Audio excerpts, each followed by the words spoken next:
تمام صحابہ کرام جنتی ہیں، تمام صحابہ کرام۔ وہ صحابہ کرام پر تنقید کرتا ہے، تنقید کی باتیں وہ لے کر آ جائے، صحابہ کرام کی تقدیس کی باتیں ہم بیان کریں گے، تم تنقید میں بیان کرو گے تاریخ کو، ہم ان کی تعریف کے اندر بیان کریں گے قرآن کو۔ اب جو رتبہ قرآن اور تاریخ کا ہے کہ ان میں سے کس کو لینا ہے، کس کو چھوڑنا ہے، کون سا سچا ہے، کون سا جھوٹا ہے، یہ فیصلہ عوام کر لے گی۔ تم صحابہ پر تنقید کرو گے تاریخ کا سہارا لے کر، ہم صحابہ کی تقدیس بیان کریں گے قرآن کو لے کر، اللہ کے نبی صلی اللہ علیہ وسلم کے فرمان کو لے کر۔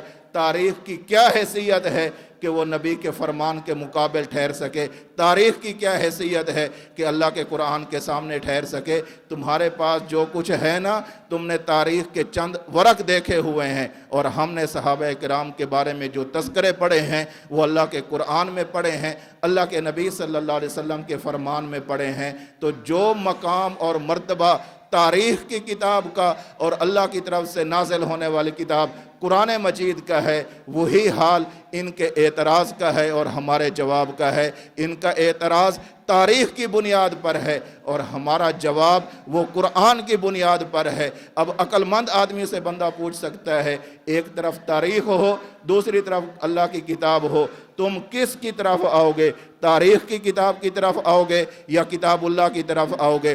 اگر وہ تاریخ کی کتاب کی طرف جاتا ہے، معنی یہ ہے کہ اس کے یہ اوپر والی منزل خالی ہے، مینٹلی کوئی پرابلم ہے، اس کے کوئی دماغی توازن درست نہیں ہے کہ ایک کلام الناس ہے، دوسرا کلام اللہ ہے۔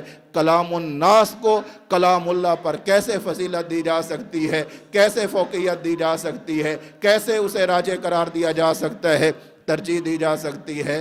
ہم تو کھلی ہوئی بات کہتے ہیں کہ تم صحابہ کی تنقید، صحابہ کے بارے میں جو تنقید ہے، ان پر جو اعتراض ہے، ان پر جو شبہات ہیں، وہ تمہیں ملیں گے تو صرف تاریخ کی ان گندی ٹوکریوں سے ملیں گے، اور ہمیں جو صحابہ کے تمغے نظر آتے ہیں وہ قرآن میں نظر آتے ہیں اور اللہ کے نبی کے فرمان میں نظر آتے ہیں۔ صحابہ سب کے سب، بولیں صحابہ کیا ہیں بابا؟ زور سے بولیں، زور سے۔ جو خود جنت میں جانا چاہتا ہے اور صحابہ کے طفیل جانا چاہتا ہے، وہ ذرا کہیں صحابہ کیا ہیں مولانا؟